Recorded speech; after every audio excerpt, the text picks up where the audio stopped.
వీళ్ళిద్దరి మధ్య జరుగుతున్నది జనసేనలో చేరడం వైసీపీ వాళ్ళు ఇలాంటి సంఘటనలు చూస్తూ ఉంటాయి. అంటే ఈ రెండు టీడీపీ జనసేన మధ్య లేనిపోని మనస్పర్ధలు వచ్చే అవకాశం ఉందని చెప్పారు. మరి ఈ సత్యాన్ని జనసేన గుర్తించలేదంటారా, లేదా గుర్తించి కూడా ఈ విధంగా ముందుకు వెళ్ళడం వెనుక అంటే ఏంటి వాళ్ళ వ్యూహం ఏంటి? జనసేన వల్ల రాజకీయపరమైనటువంటి ఒక వ్యూహానికి, వైఎస్ఆర్సీపీ పార్టీని దెబ్బగొట్టాలి అనేటువంటి ఒక బలమైనటువంటి వ్యూహానికి జనసేన పార్టీ ఒక ఆలోచన చేసి ఉండొచ్చు. అంటే ఆలోచన ఏంటంటే వైఎస్ఆర్సీపీలో ఉన్నటువంటి ఒక బలమైనటువంటి నేతల్ని జనసేన పార్టీలోకి తీసుకోవటం ద్వారా ఆ పార్టీ బలపడటానికి ఉపయోగపడుతుంది అనేటువంటి దానికి భావించవచ్చు. కానీ ఇక్కడ జనసేన పార్టీలో ఉన్నటువంటి ప్రశ్నలు ఏంటంటే, ఈ వచ్చినటువంటి వాళ్ళు వైఎస్ఆర్సీపీ పార్టీకి అత్యంత సన్నిహితులు, మరి బంధుత్వం ఉంది. మరి ఇక్కడ ఏ రోజు వీళ్ళు ఇటు నుంచి ఇటు వెళ్ళిపోతారు, కానీ అక్కడ ఉన్నటువంటి లోకల్గా ఉన్నటువంటి సమీకరణాలు ఏంటి, గతంలో జనసేన పార్టీని ఏ స్థాయిలో ఇబ్బంది పెట్టారు, గతంలో అక్కడ ఉన్నటువంటి టీడీపీతో ఉన్నటువంటి క్లాష్ వైరం మధ్య ఇది ఎక్కడి నుంచి ఎక్కడి దాకా వెళుతుంది, మరీ 100 రోజులకే కాకుండా కనీసం 1 సంవత్సరమో 2 సంవత్సరాలు ఆగిన తర్వాత తీసుకుంటే అప్పటికి జనసేన పార్టీలో ఉన్నటువంటి నాయకత్వానికి పదవులు ఇచ్చి, జనసేన పార్టీలో ఉన్నటువంటి నాయకులు కష్టపడినటువంటి వాళ్ళని గుర్తించి వాళ్ళకు సముచితమైనటువంటి స్థానం ఇచ్చిన తర్వాత కొత్త వాళ్ళని తీసుకుంటే అప్పుడు కొంత గౌరవం అనేటువంటిది కొంత ఉంటుంది. కానీ ఇప్పుడు వాసుని తీసుకున్న తర్వాత ఇప్పుడు వాసు దగ్గర వీళ్ళందరూ పనిచేయాలి. ఎవరు పనిచేయాలి? జనసేన పార్టీలో 10 ఏళ్ళ నుంచి ఉన్నటువంటి వాళ్ళు పనిచేయాలా? మరి వాళ్ళు దానికి అంగీకరిస్తారా? అందుట్లో కొంతమంది అంగీకరించవచ్చు, కొంతమంది అంగీకరించకపోవచ్చు. మరి జనసేనలోనూ 2 గ్రూపులు అవుతాయి, టీడీపీలోనూ 2 గ్రూపులు అవుతాయి, లేదా కొంతమంది కలవాలంటారు, కొంతమంది కలవకూడదంటారు. ఇది రాజకీయంగా చేసినటువంటి ఒక వ్యూహంలో మరి దీంట్లో ఉన్నటువంటి మరి ఎవరెవరైతే శక్తులు పనిచేశారో మరి తెలియదు. కానీ మన చిన్నబాబు అని చెప్పి ఆయన యొక్క ప్రమేయం ఉంది, పేకాటతో కలిసి వచ్చినటువంటి సంబంధాలతో జరిగినటువంటి ఇది ఒక ప్రక్రియ అన్నాం. కానీ మాకు సంబంధం లేదు అనే విధంగా వాళ్ళు మరి నాకు వేరే వాళ్ళ ద్వారా మెసేజ్ ఇచ్చారు, మాకు సంబంధం లేదు, ఇది మాకుతో చర్చలు జరిగినాయి కానీ మేము దాన్ని పెద్దగా మా దాంట్లో ఇన్వాల్వ్ కాలేదు అనే అభిప్రాయాన్ని వాళ్ళు వ్యక్తం చేశారు. సరే, మరి ఎవరు చేశారు, ఎవరు దీని వెనక నడిపించారు? నడిపించవచ్చు, కానీ దీనికి కొంత సయోధ్య జరగాలి. చాలా ఒక పాపం పనిచేసిన కార్యకర్తలని, పనిచేసినటువంటి నాయకుల్ని, కలిసి ఉన్నటువంటి పార్టీల మధ్య ఒక వ్యక్తిని తెచ్చి ఆ వ్యక్తితో మొత్తం దాన్ని రప్చర చేసి వాళ్ళందరి మనోభావాలు దెబ్బతినే విధంగా, వాళ్ళందరూ మానసికంగా ఆవేదన చెందే విధంగా, వాళ్ళందరి యొక్క కడుపుల్లో తన్నే విధంగా వ్యవహరించడం అనేటువంటిది ఆలోచన విషయంలో ఒక సరైనటువంటి దృక్పథంతో ఇది జరగలేదు అన్నటువంటి చర్చ అయితే పార్టీలో అంతర్గతంగా నడుస్తున్నటువంటి మాట వాస్తవం. కానీ పవన్ కళ్యాణ్ గారు తీసుకునేటువంటి నిర్ణయాలన్నిటికీ కూడా ప్రజలు ఎవరైతే పార్టీలో ఉన్నటువంటి వాళ్ళు నాయకత్వం తీసుకునేటువంటి అంశాల విషయంలో వాళ్ళు ఏకీభవించి ముందుకు వెళతారు. కానీ దీని వెనక మాత్రం వాళ్ళ యొక్క బాధని అర్థం చేసుకోవాల్సిన బాధ్యత అయితే మాత్రం అది పవన్ కళ్యాణ్ గారికే ఉంటుంది. మరి అంతవరకే దీన్ని మనం చెప్పగలుగుతాం. ఇందులో కూడా వేరే అంశం కూడా తెరపైకి వస్తుందండి.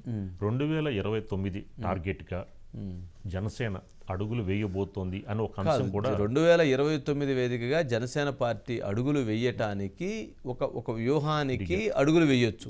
కానీ ఇక్కడ వచ్చేటువంటి నాయకుల యొక్క పాత్రలేంటి, వాళ్ళ యొక్క ఆలోచనలు ఏంటి, వాళ్ళ మీద ఉన్నటువంటి ఎలిగేషన్స్ ఏంటి, వాళ్ళ మీద ఉన్నటువంటి ఆరోపణలు ఏంటి, వాళ్ళకు సంబంధించినటువంటి అంశాల కోణంలో ఉన్నటువంటివి ఏంటి అనేది చాలా ముఖ్యమైనటువంటి అంశం.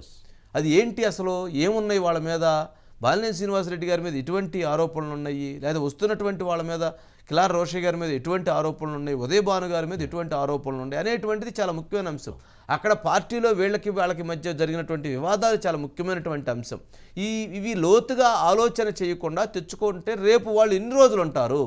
కరెక్ట్ 2029లో జనసేన పార్టీ ఖచ్చితంగా బలంగా ఉంది, గెలుస్తుంది అనుకుంటే ఉంటారు వాళ్ళు. లేదు, వాళ్ళు 2029లో వైఎస్ఆర్సీపీ పార్టీ అవునన్నా కాదన్నా స్ట్రాంగ్గా ఉండేటువంటి పార్టీ, 40% ఉన్నటువంటి పార్టీ. మరి రేపు మళ్ళీ వీళ్ళు అటు వెళ్ళిపోయేటప్పుడు ఇక్కడి నుంచి జనసేన పార్టీ నుంచి ఉన్నటువంటి నాయకత్వాన్ని లాక్కొని వెళ్ళిపోతే ఏ రకమైనటువంటి దానికి వస్తుంది?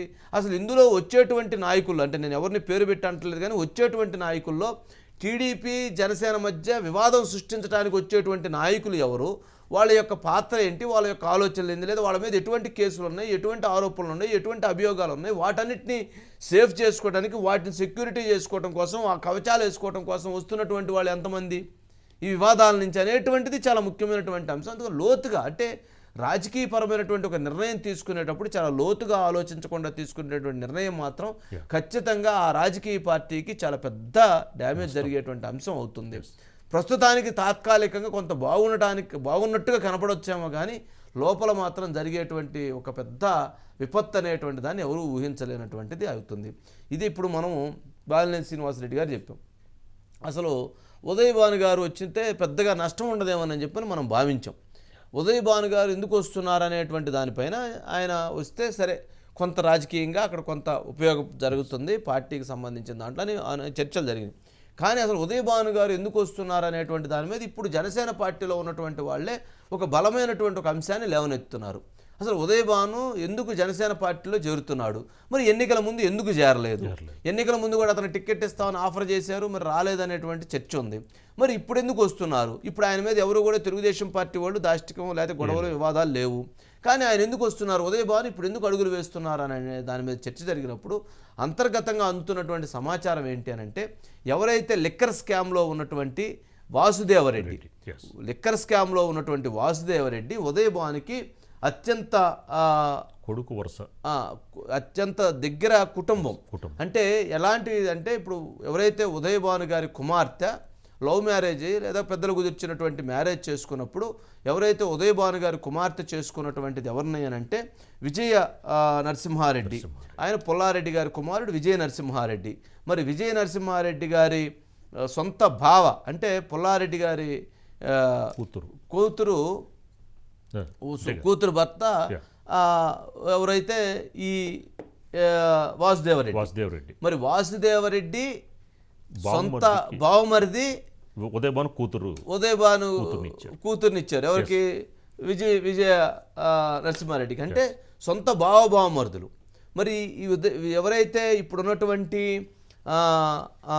వాసుదేవరెడ్డి విజయ నరసింహారెడ్డి మధ్య ఆర్థిక లావాదేవీలు జరిగినాయి. ఎక్కడైతే విఎన్ఆర్ డైరీ ఫామ్ సూర్యాపేటలో ఉందో ఆ డైరీ ఫామ్లో ఇతను ఎక్కడైతే ఎక్సైజ్లోకి వచ్చినప్పుడు ఎక్సైజ్లో జరిగిన తర్వాత వీళ్ళిద్దరి మధ్య ఆర్థిక లావాదేవీలు జరిగినాయి. ఈ విచారణలో ఎవరైతే ఉదయ్ భాను గారి అల్లుడు ఉన్నారో విజయ నరసింహారెడ్డి కూడా ఈ విచారణకు రావాల్సిన పరిస్థితి ఏర్పడుతుంది. అతన్ని గనక వాసుదేవరెడ్డిని అరెస్ట్ చేస్తే ఫస్ట్ లిస్టులోనే ఈయన ఎవరైతే ఉదయ్ భాను గారి అల్లుడి పేరు వచ్చేటువంటి అవకాశం ఉంది. కావున అటువంటి నేపథ్యం ఏర్పడింది. కావున అందుకని ఉదయ్ భాను గారు ఇప్పుడు జనసేన పార్టీలోకి వచ్చి రక్షణ పొందటానికి లేదా వాళ్ళ అల్లుడిని కాపాడుకోవటం కోసం లేదా అల్లుడి యొక్క భావన కాపాడుకోవటం కోసం వాసుదేవరెడ్డిని కాపాడుకోవటం కోసం అడుగులు వేస్తున్నారనేటువంటిది ఒక పెద్ద చర్చ జరుగుతుంది. అంటే నిజంగా బంధుత్వం ఉందా లేదా అని అంటే బంధుత్వం ఉందనేది స్పష్టం. ఎవరైతే విజయ నరసింహారెడ్డి సొంత అల్లుడు ఎవరైతే ఉన్నారో ఉదయ్ భాను గారి సొంత బావ అయినటువంటి వాసుదేవరెడ్డి, మరి వాసుదేవరెడ్డిని కూడా ఉదయ్ భాను గారు ఆ రోజు తీసుకొచ్చి ఆ పోస్టింగ్లో పెట్టారు. ఆయన ఆ రోజు రికమెండ్ చేశారు. ఆ పెట్టడం ద్వారానే వాళ్ళిద్దరి మధ్య కూడా ఆ సన్నిహితం ఏర్పడింది. ఇటీవల ఎన్నికల సందర్భంలో కూడా వీళ్ళిద్దరి మధ్య ఆర్థిక ఫైనాన్షియల్ ట్రాన్సాక్షన్స్ కానీ లిక్కర్ సప్లై చేయటం విషయంలో కానీ అక్కడికి ఉదయ్ భాను దగ్గరికి కూడా అంతా కూడా వాసుదేవరెడ్డి కన్సర్న్లోనే జరిగిందనేటువంటిది ఒక బలమైనటువంటి అంశాలు ఇప్పుడు చర్చకు వస్తున్నాయి. ఇందులో వాస్తవాలు అనేటువంటి కూడా వెలికి తీసుకోవాల్సినటువంటి అవసరం ఎవరికైతే టీడీపీకి జనసేన పార్టీకి ఇద్దరికి కూడా ఉంటుంది. ఇది రెండో అంశం. మూడో అంశం ఇందులో ప్రధానంగా కనిపిస్తున్నటువంటి అంశం ఏంటంటే, ఎవరైతే వాసుదేవరెడ్డి అత్యంత భయంకరంగా సంపాదించినటువంటి ఆస్తులన్నిటినీ కూడా ఎవరైతే పుల్లారెడ్డి వాళ్ళ మామన్నాడో పుల్లారెడ్డి ద్వారా వాళ్ళు 37 ఎకరాల భూమిని వాళ్ళ పేరు మీద ఆయన గిఫ్ట్ డీడ్ ఇచ్చినట్టుగా రాయించుకున్నారు. అది ఎప్పుడు కరెక్ట్గా ఒక 1 year బ్యాక్. అంటే 37 ఎకరాలు. అప్పుడు అంతకుముందు ఆయన మీద ఏం లేదు, మరి పుల్లారెడ్డి గారి పేరు మీద. పుల్లారెడ్డి గారు అప్పటికప్పుడు కొన్నట్టుగా వాటిని కొని గిఫ్ట్ డీడ్ ఇచ్చినట్టుగా 37 ఎకరాలు జగ్గయ్యపేటలో ఉన్నటువంటి ప్రధాన కోట్ల రూపాయలైనటువంటి ఆస్తిని ఇప్పుడు అక్కడ ఇచ్చినట్టుగా తేటతెల్లంగా ఆధారాలతో సహా కూడా బయటకు వచ్చింది.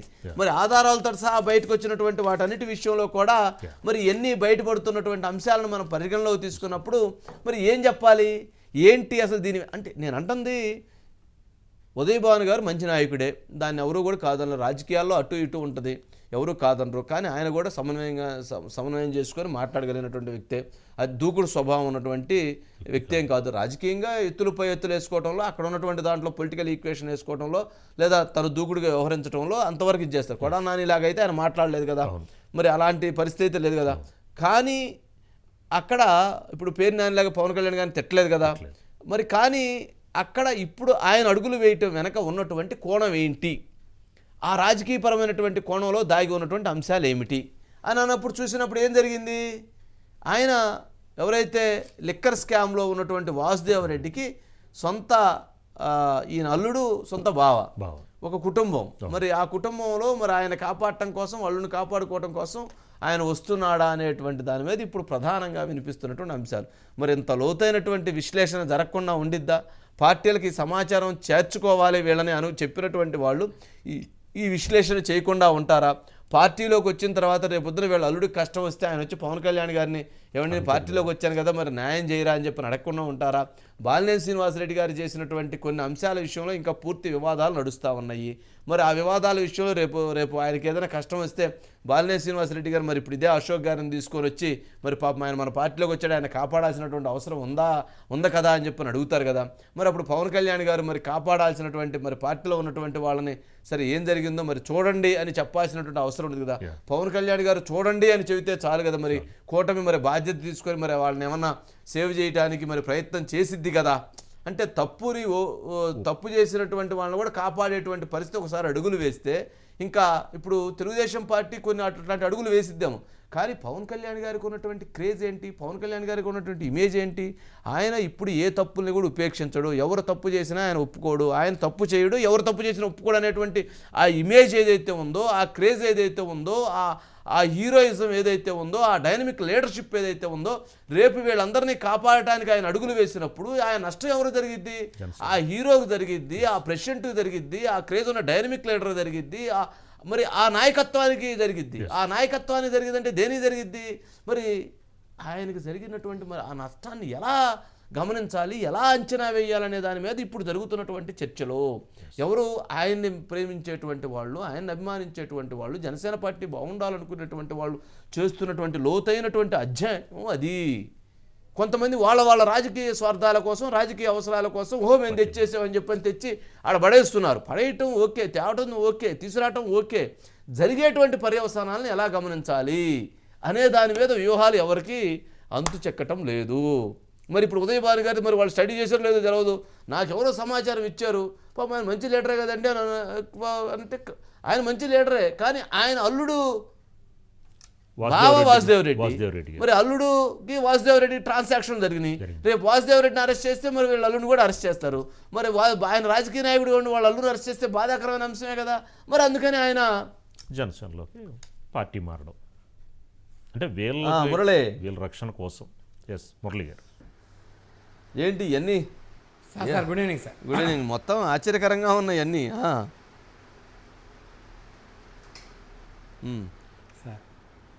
సార్ ఏ రాజకీయ నాయకుడైనా పార్టీ మారుతున్నా లేకపోతే ఇంకొక పార్టీలోకి వెళ్తున్నా అతని వ్యక్తిగత ప్రయోజనాలు ఉంటాయండి, లేకపోతే రాజకీయ ప్రయోజనాలు ఉంటాయి. ఎన్నికలు అయిన వెంటనే 3 నెలల కల్లా కూడా పార్టీ మారుతున్నారంటే ఖచ్చితంగా కూడా వ్యక్తిగత ప్రయోజనాలు ఉన్నాయని మనం భావించాలండి. ఇదైతే సామాన్యుని ఉదయభాను గారు జగ్గేపేట నియోజకవర్గానికి సంబంధించిన మాజీ ఎమ్మెల్యే, వైసీపీ పార్టీలో ఉన్నారు, విప్గా పనిచేశారు, టీటీడీ బోర్డు మెంబర్గా కూడా పనిచేశారండి. ఆయన ఎన్నికల ముందు కూడా జనసేన పార్టీలోకి వస్తారు, జనసేన పార్టీ నుంచి విజయవాడలోనూ లేకపోతే అవనిగడ్డలోనూ ఇంకో చోట పోటీ చేస్తారని చాలా పెద్ద ఎత్తున ప్రచారం జరిగింది. కానీ చివరి నిమిషంలో ఆయన మళ్ళీ వైఎస్ఆర్ కాంగ్రెస్ పార్టీలోనే ఉన్నారు. ఎందుకంటే అప్పట్లో ఎవరైతే అతను అల్లుడు ఉన్నారో అల్లుడు యొక్క ఒత్తిడితోటి, వియ్యంకడ వాళ్ళ ఒత్తిడితోటి ఆ రోజు జనసేనలో అదే వైఎస్ఆర్ కాంగ్రెస్ పార్టీలో కొనసాగారు, జనసేన పార్టీలోకి రాలేదని చెప్పారు. కానీ ఈ రోజు చూస్తే కనుక అల్లుడు వియ్యంకుడి కన్నా బలమైన ఒత్తిడి ఎవరైతే వాసుదేవరెడ్డి ఉంటుందనే భావన అయితే కలుగుతుందండి. ఎందుకంటే వాసుదేవరెడ్డి వరుసకి అంటే వాళ్ళ బంధుత్వాలు చూస్తే కనుక ఎవరైతే కుమార్తె భర్త ఉన్నాడో భర్త చెల్లెల్నే వాసుదేవరెడ్డికి ఇచ్చారండి. అంటే ఖచ్చితంగా ఈయన కొడుకు వరుస అవుతాడండి. ఉదయభాను అందులో అంత దగ్గర వరుస ఉన్నప్పుడు అవును సార్ అది ప్రేమ వివాహం అయినా కూడా ఉభయలు పెద్దలు అంగీకరించే పెళ్లి చేశారు సార్. అది ఇంకా వాళ్ళ వ్యక్తిగతమైన అంశమైనప్పటికీ కూడా ప్రేమ వివాహం పెద్దలిద్దరూ కూడా ఉభయలు అంగీకరించుకుని పెళ్లి చేసుకున్నారు. ఆ క్రమంలో వాసుదేవరెడ్డి ఉదయభానుకి అతి దగ్గర అయ్యారు, బాగా దగ్గర బంధుత్వం అయ్యారండి. అప్పటి నుంచే వాసుదేవరెడ్డికి ఉదయభాను గారికి మధ్య కొన్ని మంచి స్నేహ సంబంధాలు, బంధుత్వ సంబంధాలు ఏర్పడటం, అల్లుడు ద్వారా ఏదైతే సూర్యారావుపేటలో ఉన్నటువంటి వీర నరసింహారెడ్డి డైరీ ఫామ్ ఏదైతే ఉందో ఆ డైరీ ఫామ్ అకౌంట్కి అన్ని కూడా వాసుదేవరెడ్డి నుంచి డబ్బులు వెళ్ళటం, అక్కడి నుంచి ఇటు వచ్చినట్టుగా కూడా ఒక అభియోగాలు ఉన్నాయి. అయితే ఇక్కడ ఒక చిన్న విషయం ఏంటంటే వాసుదేవరెడ్డి ఆ చుట్టుపక్కల ప్రాంతంలో పొలాలు కొని మాంగారు పేరు రాశారండి, పుల్లారెడ్డి గారి పేరు. పుల్లారెడ్డి గారి పేరు నుంచి 2022 సెప్టెంబర్లో కొన్ని, 2023లో కొన్ని, మళ్ళా కూతురు అంటే వాసుదేవరెడ్డి గారి భార్యకి కల్పనకి గిఫ్ట్ డీడ్ కింద ఇచ్చారు. deed కింద అంటే ఇక్కడ అర్థం అవుతుందండి, డైరెక్ట్ కాస్తే కనుక అనుమానం వస్తుందని చెప్పి ఆ గిఫ్ట్ డీడ్ కింద రాశారు సార్. ఆల్రెడీ మన దగ్గర అది ఎవిడెన్స్ కూడా ఉందండి. గిఫ్ట్ డీడ్ కింద రాశారు. దగ్గర 37 ఎకరాలండి, 2 ఫ్లాట్స్ కింద, ఒకటి 32 ఎకరాలు, మిగిలిన 5 ఎకరాలు కాదు. సో అంటే వాసుదేవరెడ్డి ఎంత సంపాదించుంటాడు, వాసుదేవరెడ్డి ఎంత సంపాదించుంటాడు అనే దాని మీద ఒక చర్చ జరిగింది. ఓ మిత్రుడు ఎంత సంపాదించుంటారు అని అంటే ఆయన ఆస్తి ఈరోజు 4,000 కోట్ల రూపాయల పైన ఉందట. వాసుదేవరెడ్డి ఆస్తి 4,000 కోట్ల రూపాయల పైన ఆయన అవినీతి చేసి సంపాదించాడు. మరి 4,000 కోట్ల రూపాయల ఆస్తిని ఆయన పేరు మీద పెట్టుకోలేదు కదా. సొంత బావమరిది అయినటువంటి విజయ నరసింహారెడ్డి పేరు మీదో, లేకపోతే వాళ్ళ మామ పుల్లారెడ్డి గారి పేరు మీదో, లేకపోతే ఇంకొకరి పేరు మీదో ఏ ట్రాన్సాక్షన్స్ జరుగుతాయి కదా. మరి ఆ ట్రాన్సాక్షన్స్ అలా జరిగి ఇప్పుడు ఇందులో వీళ్ళ అల్లుడు లేకపోతే కానీ ఇట్లాంటి ఎన్నో జరిగినాయి. మరి ఇప్పుడు ఆ అకౌంట్ ట్రాన్సాక్షన్స్ అని రేపు ఇన్వెస్టిగేషన్లో బయటకు వచ్చినప్పుడు మరి వాళ్ళందరూ ఇప్పుడు అదే మరి రేపు ఇట్లాంటిదే జరిగితే రేపు ఏమంటారు, జనసేన పార్టీలో ఉన్నటువంటి ఉదయ్ భాను అల్లుడి మీద కేసు నమోదు అని అంటే మరి జనసేన పార్టీ వాళ్ళు మరి దాన్ని అరే ఇది మన పార్టీలో ఉన్నటువంటి నాయకుడి మీద కేసు నమోదు చేశారంటనే చర్చ జరిగిద్ది కదా. మరి ఎవరిని ఎట్లా సేవ్ చేస్తున్నారు, ఎవరి వ్యూహం ఇదంతా మరి ఎవరు వైఎస్ఆర్సీపీ పార్టీ నడుపుతున్న వ్యూహమా, లేకపోతే దీని వెనక చాలా పెద్ద ఎవరు ఊహించినటువంటి ఒక నెట్వర్క్ జరుగుతుంది.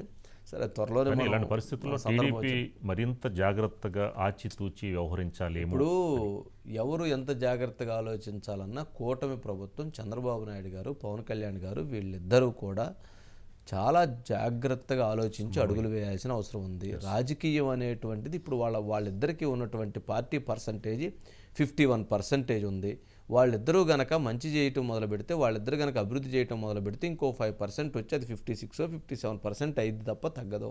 లేదు వాళ్ళిద్దరు గనక రాజకీయపరమైనటువంటి అంశాలని చెయ్యాలి అని అనుకుంటే ఆ రాజకీయపరమైన అంశాలు వైపు వెళ్ళే కొంది ఏమవుతుందంటే ఇక్కడ జనసేన పార్టీలోకి లేకపోతే తెలుగుదేశంలోకి కొన్ని శక్తులు వైఎస్ఆర్సీపీ పార్టీ నుంచి వచ్చి ఇక్కడ వీళ్ళిద్దరి మధ్య విచ్ఛిన్నం సృష్టించడం ద్వారా వీళ్ళకు ఉన్నటువంటి పర్సంటేజ్ని తగ్గించి రేపు రాజకీయపరమైనటువంటి ఒక వివాదాన్ని సృష్టించడం ద్వారా గేమ్ ఆడాలనే దానికి ఒక పెద్ద నెట్వర్క్ నడుస్తుంది. మరి ఆ నెట్వర్క్ నడుపుతున్నటువంటి వ్యక్తుల యొక్క దాని వెనక నడిపిస్తున్నటువంటి వాళ్ళ యొక్క శక్తి చాలా పెద్దది. అది అంత తొందరగా వాళ్ళని ఏ రకంగా తక్కువ అంచనా వేయకూడదు.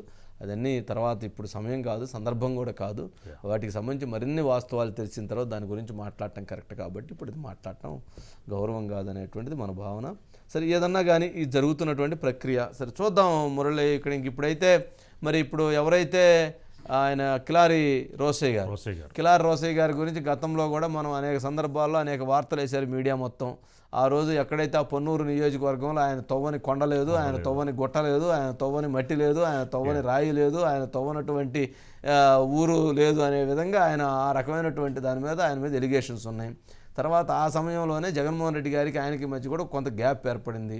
అనుకోని పరిస్థితుల్లో గుంటూరు ఎంపీగా ఎవరు కూడా పెమ్మసాని చంద్రశేఖర్ మీద ఎవరు కూడా పోటీ చేయడానికి ఎవరు కూడా దగ్గరలోకి రాకపోతే అప్పుడు కిలారి రోసయ్యని తీసుకొచ్చి అక్కడ ఎంపీగా నిలబెట్టారు.